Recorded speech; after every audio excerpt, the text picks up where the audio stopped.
Let's look at how to clean, strip, and maintain a Japanese longsword. This should be applied equally to a Shinken, which is a handmade live Japanese sword, or to a Iaito, something like that, equally.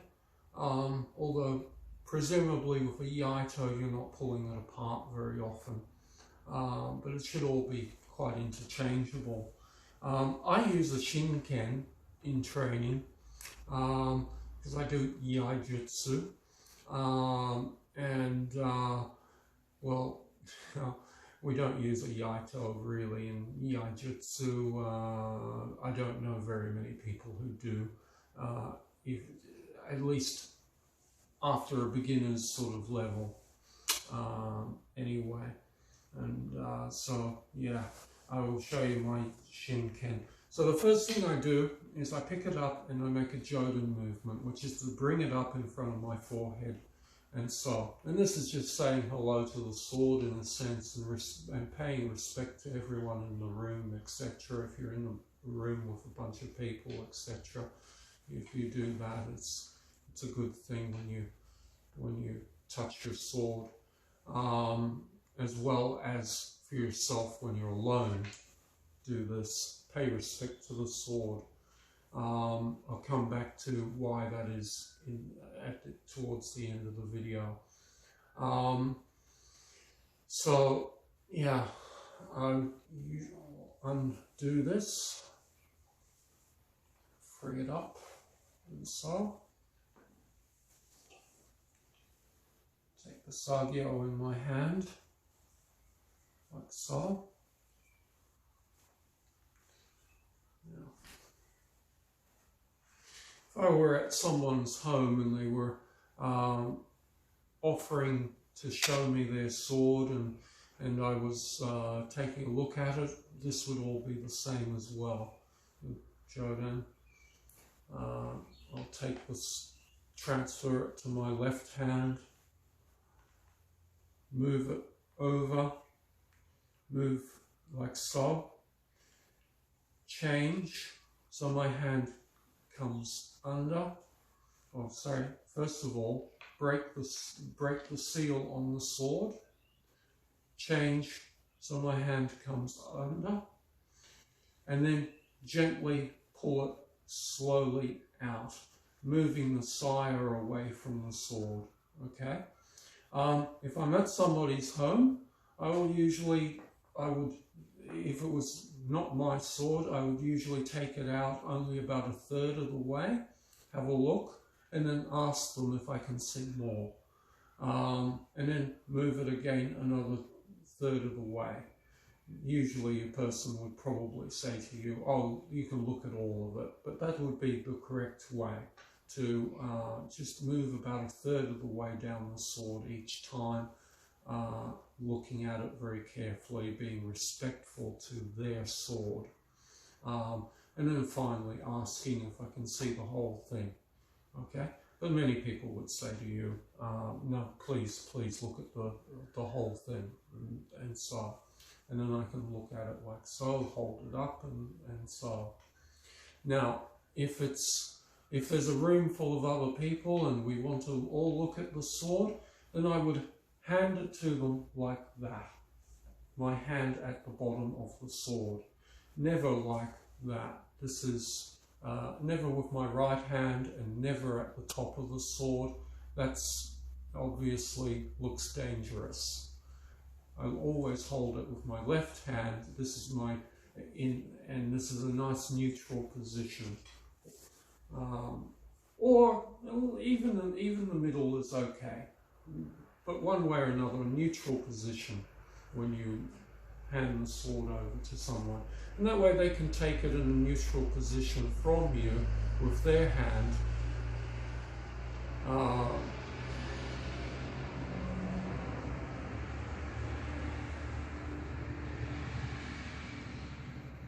That way they can take it from you in a neutral position and also do the same, okay?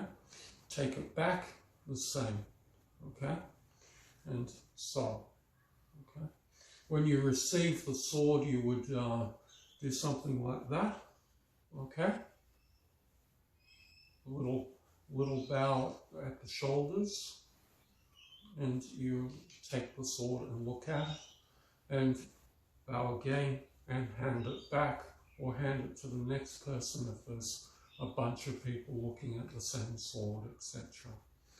Okay, now to strip the sword down, I put the sire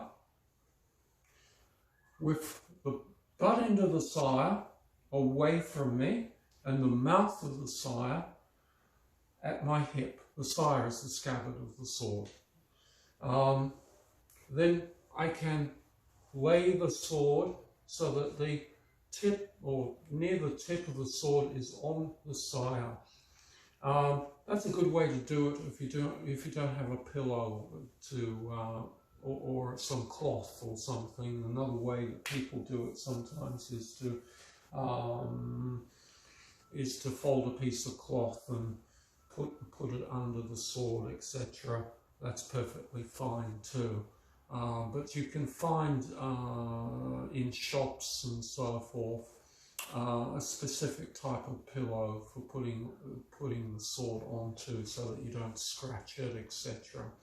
I don't use one myself, but collectors and connoisseurs of Japanese swords will use one. So to strip it down, we're interested in this piece of bamboo that runs through the sword. That pin holds the sword together. Usually there's one. Sometimes we will see a second one at the base. If there is a second one, that needs to be removed too.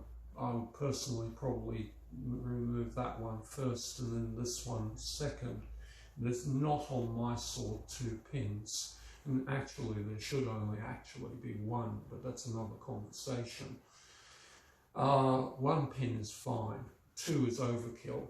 To take the sword apart, I have a particular type of hammer that is for Japanese, for sword maintenance. It's not necessary to have one of these. A hole punch would do something like that. It narrows slightly and it can be pushed into here.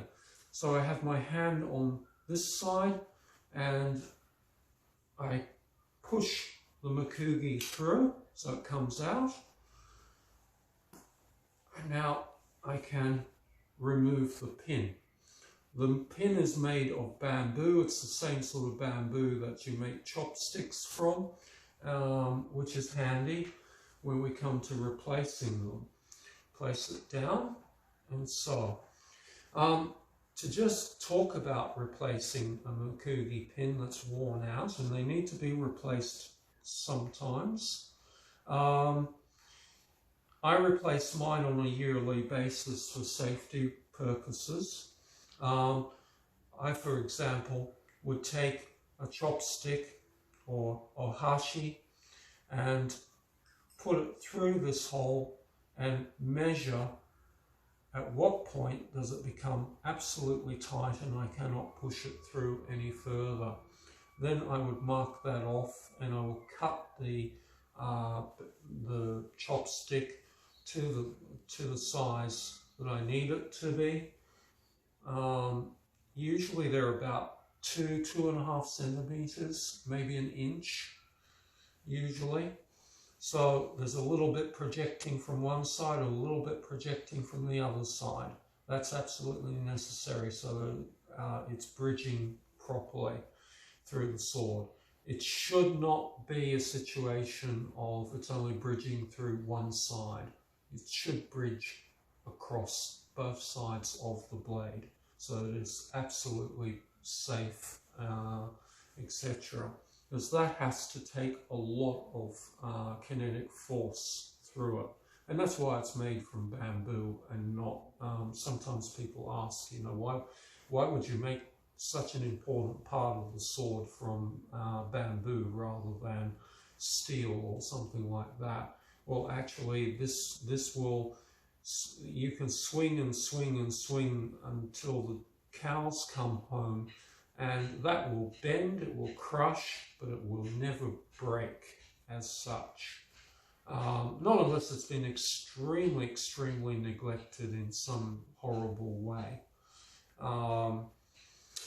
You know, so then I can remove like so, and and so, okay, in place and so.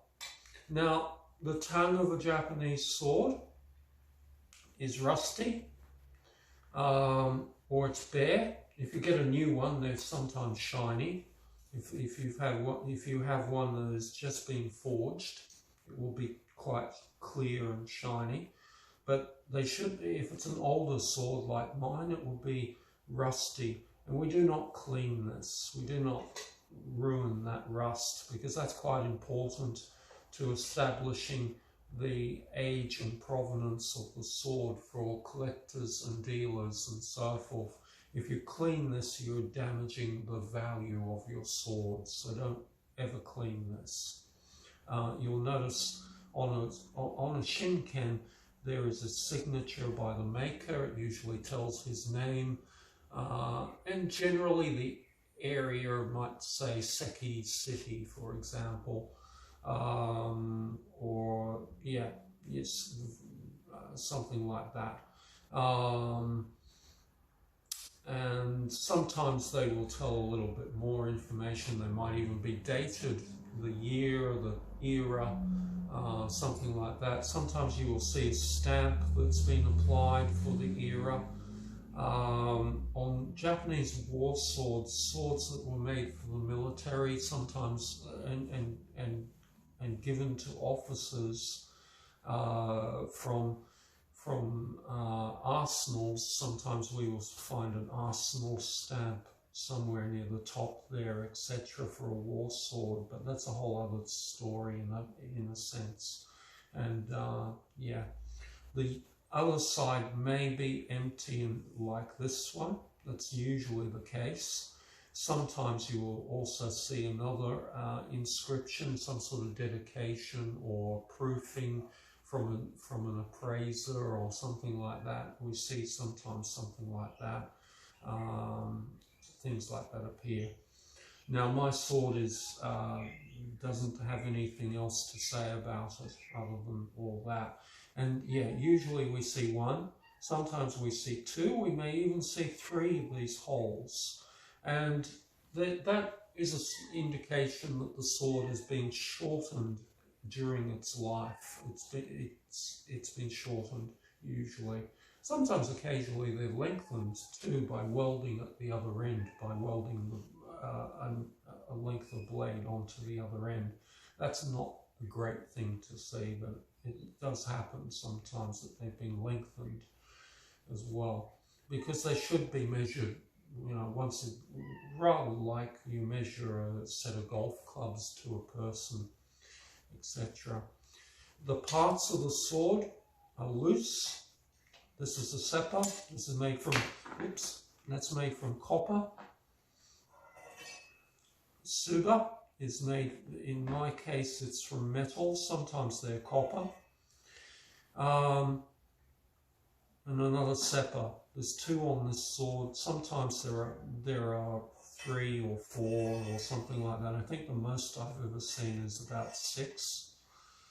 And the habaki is often made from copper. Sometimes they are jacketed in another metal for decorative purposes, etc.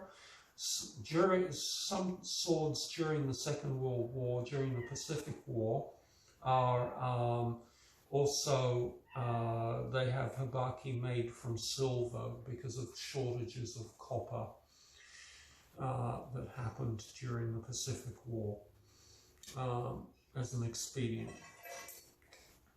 Silver is not great though for habaki. All these parts should not be absolutely tight when the sword goes together for using it. There should be a little tiny bit of play in the parts, and the reason for that is that the Japanese sword, when is designed so that when it moves, when there is kinetic force being generated through the sword, there are compressive forces on the metal, and we don't want the blade to break, so the parts are slightly loose, slightly soft, etc., in order for the kinetic forces that go through the sword to have some sort of outlet, otherwise the sword would break. So to put it back together, I give it a slap, and that will just drop the ken in home at the bottom. And then I'll put the new Mukuge back in, like so. You'll usually just push in, give it a good push, and that's safe. I'm going to give a demonstration at a university in a month or so, and I definitely want that to be safe. So you can see there's a little bit of movement in my tsuba. Sometimes you'll find newspaper or something like that stuck in between there, etc., to make them tighter. That's okay, but it's not absolutely necessary. It's not necessary. There's nothing wrong with that. Nothing wrong with that whatsoever. In fact, that tells me the sword is safe to use, yeah? Okay.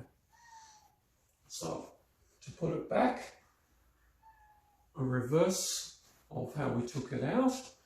Place the kisaki very carefully into the koiguchi and slide it down slowly. As I said, if it was not my sword, I would do that with making sure that there's a great deal of pressure on the back of the sword, and the sides do not touch each other, so that there's no scratching. Now my saya has been recently replaced. This is a new one, and my sword does not quite fit together yet. That will change over time. This is quite new. That's okay as well. The fit is extremely tight, and that's good. Okay. So then, as we said, we'll change it over, and so.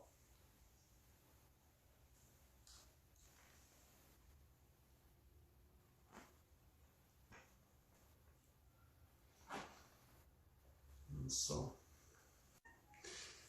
And to put it away, bring it up, so. Jodan. Change it over, so all the sagyo goes here. I'll let it drop down. Sorry, yeah. And so, I will lasso it usually twice. You could do it 3 times if you wish to. And just slip it through like that. That's enough. That will hold the sword in place so that you can put it away somewhere without any sort of risk of, should it fall over or something like that, that would travel, etc. In training, in the dojo, that would be the way in which I would secure the weapon. Always remember, it is a weapon. Just as you would secure a firearm by removing the magazine and checking the breech of the firearm to make sure that it's clear, you treat the Japanese sword the same. Always treat it as though it is a dangerous weapon.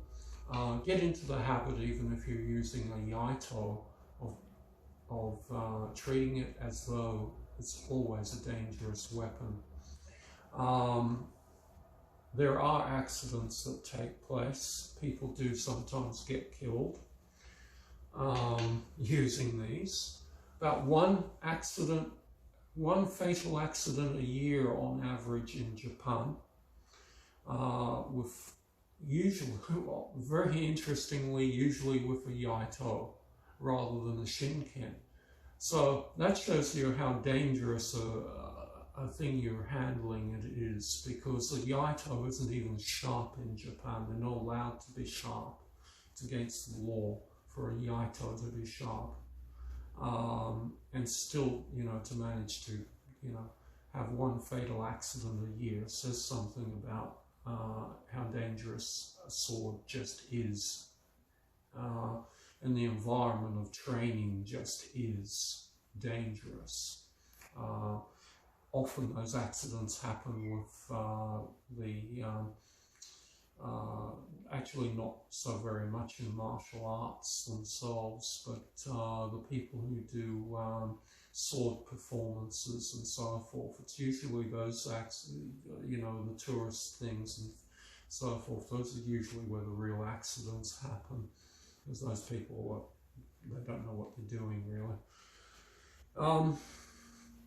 What can I say? All right. The only other thing to say is to explain the differences between various swords and how they're made, etc. A Iaito, a Japanese Iaito, is usually an alloy blade. The fittings are all good. Usually, if you spend a couple of $1,000 on a Japanese Iaito, there's real value in the fittings, but there's no value in the blade. The blade, no matter how much money that you spend on a Japanese Iaito, the blade is worth nothing. It's just alloy with chrome on it to simulate the appearance of a Shinken. A Shinken, on the other hand, is a turned and hand-forged weapon.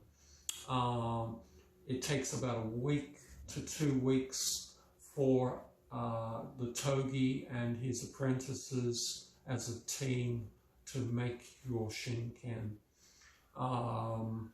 And he makes a prayer every morning. They make a prayer as a team every morning that they will be successful in the making of your sword. That's how seriously they take the job until it's finished.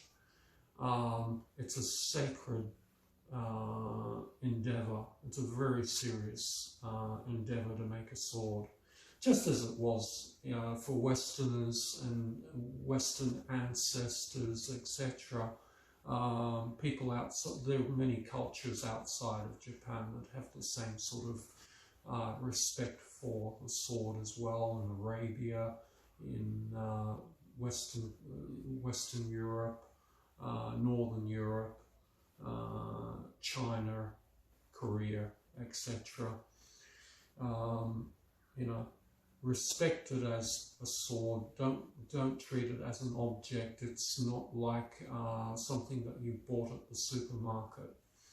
The Iaito is a manufactured object, but even so, it still represents culture and respect. So, and one day, hopefully, if you've got a Iaito, you're going to graduate to a Shinken. So you better get in practice before you get there. If you buy a Iaito from Europe or the United States, for example, then that might be made of steel and it might be sharp. It's not really a Iaito, but it's not a Shinken either. They're somewhere in between. I don't know what to call them really, but sometimes those are sharp, and the steel is like 240 proof steel or something like that sometimes on some of them, etc. Some of the, there's some very good practice swords that are made in America and Europe that are nearly as good as a Shinken, but they're not Shinken. They're manufactured in some way. but often they've got very beautiful fittings and so forth. Yeah, if you try to bring a Iaito into Japan that's been made in Japan, it will be fine. Customs people will take a look at it and they will let you through. Might take them a few minutes to look at it and they'll pass you through. If you try to bring a sword which is sharp but not a Shinken, in other words, it has not been made by being turned by hand, it is not signed, it has no license of authenticity as having been made by a licensed togi, then it will be seized and destroyed if you try to take one into Japan. Once again, if you try to export a Japanese sword without an actual Shinken, without proper papers, it would be seized and you'd be questioned and possibly arrested for trying to smuggle out a sword. They need to be licensed to you. They need to have a release so that they can move in and out of the country if they are a handmade sword, a Shinken, etc. So that's very important for you to understand. In other countries, the regulations are different. Some countries you can't own a sword of any kind, and others will also require you to have some sort of license or something like that. In some parts of the United States, I find it very interesting that some parts of the United States won't let you own a Japanese sword, but you can own a semi-automatic pistol with that can put 13 bullets into somebody, no problem whatsoever, kill a whole family. I find that very interesting, that there is this disparity around interesting laws in the United States on that one. I find that very, very interesting. Very, very interesting. Anyway, so I hope that helps you.